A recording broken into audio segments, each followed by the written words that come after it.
Hello guys, कैसे हैं आप लोग। तो आज हम डिस्कस करने वाले हैं MJP RV Rohilkhand university Bareilly के बीएड सेकेंड ईयर के छात्रों के लिए टीचिंग ऑफ मैथमेटिक्स के इम्पॉर्टेंट क्वेश्चन जो उनके 2023 के 15 जुलाई के पेपर में पूछे जाने की पूरी आशंका है। ठीक है बच्चों, हमने पहले वाले वीडियो में यानी कि आपको पहले वाले पेपर में फिजिकल साइंस के पेपर में हमने कुछ इंपॉर्टेंट क्वेश्चन बताए थे और सारा पेपर उन्हीं क्वेश्चन से आया। मैं अभी आपको एनालाइज कराऊंगा। ठीक है, पहले डिस्कस कर लेते हैं टीचिंग ऑफ मैथमेटिक्स के यूनिट 1 के इंपॉर्टेंट क्वेश्चन जिनको आप तैयार करके जाओगे और ये आपको 100% श्योरिटी के साथ कहता हूँ कि ये आपको देखने को मिलेंगे। ठीक है पूरा पेपर आपका इसी में से आ जाएगा जो मैं आपको बताने वाला हूँ। आज हम डिस्कस करेंगे केवल यूनिट 1 और यूनिट 2। ठीक है, तो यूनिट 1 है आपकी गणित शिक्षण अधिगम के लिए योजना। ठीक है, इसमें आपका पहला क्वेश्चन रहेगा, गणित शिक्षण के उद्देश्य से आप क्या समझते हैं सामान्य उद्देश्य किस प्रकार विशिष्ट उद्देश्य से भिन्न है, अथवा प्राथमिक माध्यमिक एवं उच्च माध्यमिक स्तर पर गणित शिक्षण के उद्देश्य एवं प्राप्य उद्देश्य को विस्तार पूर्वक स्पष्ट कीजिए। ठीक है, तो मैंने इसकी हेडिंग्स लिख रखी हैं। ठीक है, इसके अंदर आप अपनी समस्या भी लिख सकते हैं, तो मैंने हेडिंग्स लिख रखी हैं। अगर आप हेडिंग भी लिख के आ रहे हो तो आपके 80+ मार्क्स या 80% ईजिली बन जाएंगे। ठीक है, तो आपको क्या करना है, हेडिंग्स तो पूरी पक्की याद करनी है और अंदर की बात आप खुद से भी समझ के लिख सकते हो। ठीक है, तो मैंने इसका आंसर भी लिख रखा है, हेडिंग्स लिख रखी हैं जो मेन हेडिंग है। तो सबसे पहले इसमें आपको हेडिंग लिखनी है प्राथमिक स्तर पर गणित शिक्षण के उद्देश्य। दूसरी हेडिंग हो जाएगी आपकी माध्यमिक एवं उच्च माध्यमिक विद्यालय स्तर पर गणित शिक्षण के उद्देश्य। तीसरा, ठीक है, तीसरी हेडिंग होगी इसकी माध्यमिक एवं उच्च माध्यमिक विद्यालय स्तर पर गणित शिक्षण के प्राप्य उद्देश्य। इसके सब हेडिंग्स हैं ज्ञानात्मक उद्देश्य, अवबोधात्मक उद्देश्य, अनुप्रयोगात्मक उद्देश्य, कौशलात्मक उद्देश्य और अभिवृत्त्यात्मक उद्देश्य। ठीक है, इसके साथ साथ बच्चे इसकी फोर्थ हेडिंग होगी आपकी अभिरुचियात्मक उद्देश्य और आपका फोर्थ हेडिंग होगी बच्चे शिक्षण उद्देश्य का वर्गीकरण। पहला होगा इसका सब हेडिंग सामान्य उद्देश्य होंगे इसमें, फिर आपके विशिष्ट उद्देश्य आ जाएंगे जिसकी सब हेडिंग होगी ज्ञानात्मक, अवबोधात्मक, क्रियात्मक, सृजनात्मक। और बच्चे आपको एक बात ध्यान रखनी है कि जो क्वेश्चन मैं बता रहा हूँ आपको अपने जो भी विद्या का मॉडल है या फिर सूर्य का मॉडल है उसमें आपको क्या कर लेना टिक कर लेना। ठीक है, तीसरी इसकी सब हेडिंग होगी बच्चे प्रत्याशित व्यावहारिक उद्देश्य जिसके सब हेडिंग होगी ज्ञानात्मक, भावात्मक, मनोगत्यात्मक। पांचवी हेडिंग होगी शिक्षण उद्देश्यों का वर्गीकरण जिसके सब हेडिंग होगी आपके ये ज्ञानात्मक में आपको आता है ये सारी ब्लूम टैक्सोनॉमी आ गई यहाँ से, ज्ञान, बोध, प्रयोग, विश्लेषण, संश्लेषण, मूल्यांकन। ठीक है, फिर भावात्मक की बात करेंगे ग्रहण, अनुक्रिया, मूल्य स्थापन और संगठन, मूल्य समूह का विशिष्टीकरण।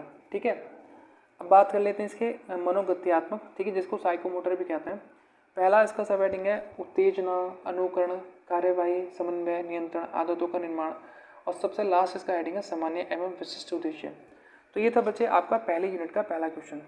दूसरे क्वेश्चन की बात कर लेते हैं शिक्षण उद्देश्य के ब्लूम के वर्गीकरण को स्पष्ट कीजिए। तो आपका ये जो आंसर है ये यहाँ से स्टार्ट हो जाएगा। ठीक है, ब्लूम टैक्सोनॉमी आपकी यहाँ से स्टार्ट हो जाएगी। तो ये सारा जो नीचे का आंसर हमने अभी लिखा है पहले वाले क्वेश्चन में ये सारा आपको यही उतार देना। ठीक है, ये सब हेडिंग्स हैं, इसके अंदर आपको लिखना है 2-2, 4-4 लाइन। ठीक है, अपने हिसाब से ये थोड़ा आपको देखना पड़ेगा, एडजस्ट करना पड़ेगा, बट आप हेडिंग लिख के आओगे ना तो मुझे पूरी श्योरिटी है कि आपके 80% मार्क्स कहीं नहीं गए। ठीक है,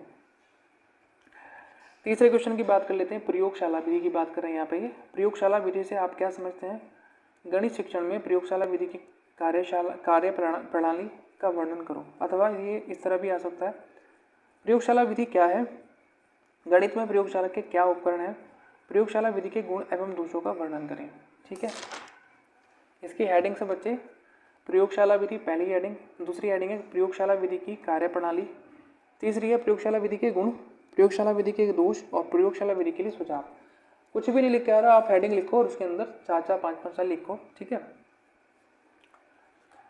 लास्ट क्वेश्चन है इस यूनिट का गणित शिक्षण में सूचना एवं संप्रेषण तकनीकी ICT की उपयोगिता। तो इसकी हेडिंग है शिक्षण प्रक्रिया, शैक्षिक अनुसंधान, भंडारण, विशिष्ट बालकों की शिक्षा, विदेशी भाषाओं का अधिगम, प्रबंधन। और ये क्वेश्चन जो है ना आपके दोनों क्वेश्चन आपके पहले पेपर यानी टीचिंग ऑफ फिजिकल साइंस में भी आपके मतलब आपको पढ़े होंगे। ठीक है,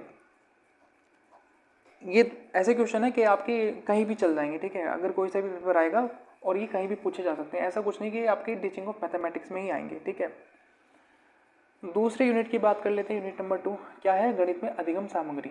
पहला क्वेश्चन है, अध्यापक तथा विद्यार्थियों के लिए पाठ्य पुस्तक की उपयोगिता को स्पष्ट कीजिए। ठीक है, गणित की एक आदर्श पाठ्य पुस्तक की विशेषताओं तथा गुणों का वर्णन कीजिए। अथवा इस तरह भी पूछ सकता है, एक अच्छी पाठ्य पुस्तक की क्या विशेषताएं हैं? वर्तमान में गणित पाठ्य पुस्तकों की स्थिति पर टिप्पणी कीजिए तथा सुधार हेतु कुछ सुझाव दीजिए। तो आपको अपने सुझाव देने होंगे। पहली हेडिंग होगी इस आंसर की, गणित शिक्षण में पाठ्य पुस्तक की उपयोगिता, फिर अध्यापक के लिए उपयोगिता, फिर विद्यार्थियों के लिए उपयोगिता और स्तर में समानता। ठीक है, ये आपको नोट करते रहना साथ साथ मेरे, और अगर आपके पास मॉडल है तो बहुत अच्छी बात है। फिफ्थ हेडिंग है इसकी, गणित की एक आदर्श पाठ्य पुस्तक की विशेषता, जिसकी सब हेडिंग है पाठ्य वस्तु, चित्रण एवं फोटोग्राफ, शिक्षण में सहायक सामग्री, पुस्तक का गेटअप और पुस्तक की छपाई और लेखन। ये जो क्वेश्चन है आपका physical teaching of physical science में भी आपने पढ़ा होगा। ठीक है, तो अभी तक आपके लिए कोई नई चीज़ नहीं आ रही। दोनों जो मतलब अभी जो क्वेश्चन आए हैं सारे कॉमन क्वेश्चन थे, आपके टीचिंग ऑफ फिजिकल साइंस के भी थे और ये आपके टीचिंग ऑफ मैथमेटिक्स में भी आ रहे हैं। छठी हेडिंग है बच्चे, माध्यमिक स्तर पर पाठ्य पुस्तकों की कमियां, फिर पाठ्य पुस्तकों के सुधार के लिए सुझाव। ठीक है, नेक्स्ट क्वेश्चन की बात कर लेते हैं। गणित शिक्षण में अधिगम सामग्रियों, सहायक सामग्री जिन्हें कहते हैं कि आवश्यकता है तो महत्व को स्पष्ट कीजिए। गणित शिक्षण की सहायक सामग्रियों अथवा शिक्षण सामग्रियों के विभिन्न प्रकारों का उल्लेख कीजिए तथा बताइए कि गणित शिक्षण में सहायक सामग्रियों का प्रयोग किस प्रकार किया जाना चाहिए। ठीक है, इसको इस तरह भी पूछ सकता है, गणित शिक्षण में दृश्य श्रव्य सामग्री की आवश्यकता एवं महत्व की विवेचना कीजिए। हेडिंग्स लिख लेते हैं। गणित शिक्षण में अधिगम सामग्री अथवा सहायक सामग्री का महत्व आपको बता देना, पहला हेडिंग होगा। इसका सब हेडिंग होगा ज्ञानेंद्रियों का महत्व। दूसरा हेडिंग होगा स्पष्ट तथा स्थायी धारणा या परिकल्पना।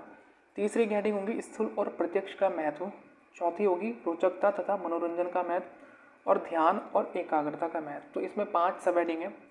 दूसरी हेडिंग है शिक्षण सामग्री के विभिन्न प्रकार। तीसरी हेडिंग है दृश्य श्रव्य सामग्री।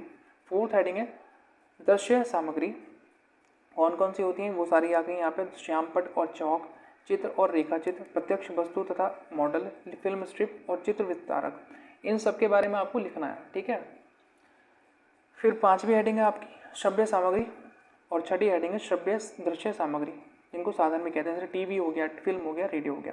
आप यहाँ पे सुनते भी हो और देखते भी हो। ठीक है, इन माध्यमों में।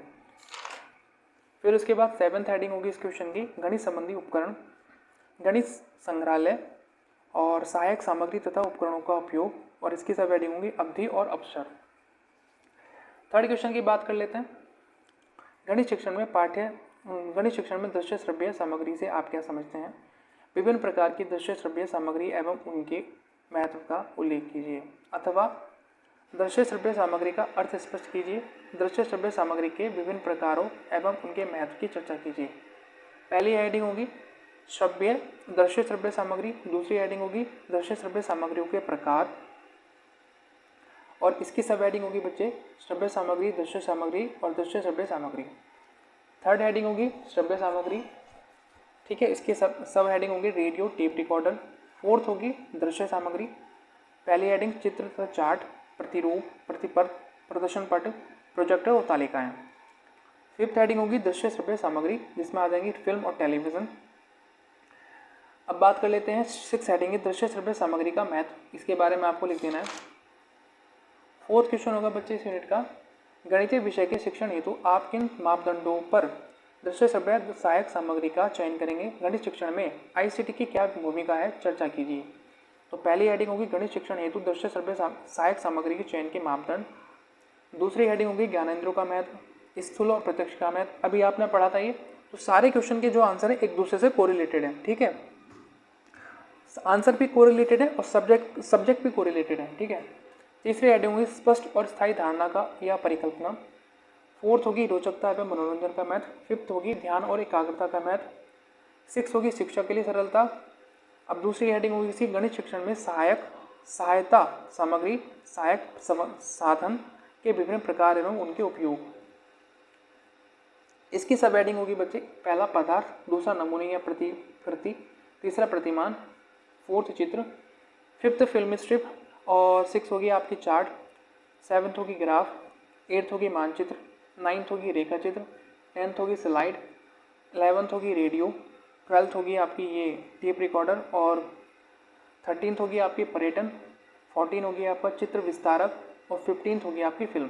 ठीक है, इसकी थर्ड हेडिंग होगी बच्चे गणित शिक्षण के में आईसीटी की भूमिका। अभी आपने पढ़ा, ये लिख देना है। शिक्षण प्रक्रिया अभी पढ़ा आपने, शैक्षिक अनुसंधान भंडारण, विशिष्ट बालकों की शिक्षा, विदेशी भाषाओं का अधिगम और प्रबंधन। अब बात कर लेते हैं इसके 7 क्वेश्चन की इस यूनिट में। ये यूनिट बहुत बड़ी है, यानी कि इस यूनिट जो आपके लिए बहुत इंपॉर्टेंट है। इस ही यूनिट के सबसे ज़्यादा क्वेश्चन आपके पेपर में देखने को मिलेंगे। गणित शिक्षण में कौन कौन सी सहायक सामग्रियाँ अनिवार्य हैं और क्यों। सहायक सामग्रियों की बात हमने अभी ऊपर की है। ठीक है, ये क्या हमारी सारी सहायक सामग्रियाँ हैं। ठीक है, पदार्थ आ जाएगा, नमूने आ जाएंगे, प्रतिमान आ जाएंगे, चित्र आ जाएंगे, फिल्म स्ट्रिप, चार्ट, ग्राफ, मानचित्र, रेखा चित्र, स्लाइड, रेडियो, टेप रिकॉर्डर, पर्यटन, चित्र विस्तारक, फिल्म, इन सबको लिख देना है और इनके बारे में 2-2 4-4 लाइन आपको लिख देनी है। फिर इस यूनिट का लास्ट क्वेश्चन है गणित अधिगम हेतु सामुदायिक संसाधनों के उपयोग पर संक्षिप्त टिप्पणी लिखिए। पहली हेडिंग है सीखने की आवश्यकता, दूसरी लक्ष्य निर्धारण, तीसरी किसी बात को सीखने या सिखाने के लिए तैयार होना, फोर्थ हेडिंग है परिस्थिति निर्माण, जिसमें सब हेडिंग है आपकी लक्ष्य निर्धारण, पहला आवश्यकता, फिर लक्ष्य निर्धारण, फिर तत्परता, फिर परिस्थिति निर्माण और मानसिक प्रक्रिया। तो बच्चे ये क्वेश्चन हम अपने आप से नहीं बता रहे, हमारे पास देखो हम पूरा एनालिसिस करते हैं। ये हमारे पास राज अनसॉल्व पेपर है। ठीक है, जिसके आधार पर जिसमें आपको 2017 तक के प्रीवियस ईयर क्वेश्चन पेपर दे रखे हैं, उसी के बेसिस पर हम आपको बता रहे हैं कि जिन क्वेश्चन की प्रोबेबिलिटी ज़्यादा होती है तो वही क्वेश्चन आपको बताते हैं हर यूनिट वाइज। ठीक है, सो आई होप आपको ये वीडियो बहुत हेल्पफुल होगी और आपके मार्क्स अच्छे लाने में आपकी मदद करेगी। तो 80+ की मैं आपको दावेदारी कहता हूँ, अगर आप ये सब पढ़ के जाओगे तो 80+ या 80% आपकी ईजिली बन जाएंगे। तो अगली जो यूनिट है अगली वीडियो में कवर करेंगे। अभी के लिए बस इतना ही। Thank you.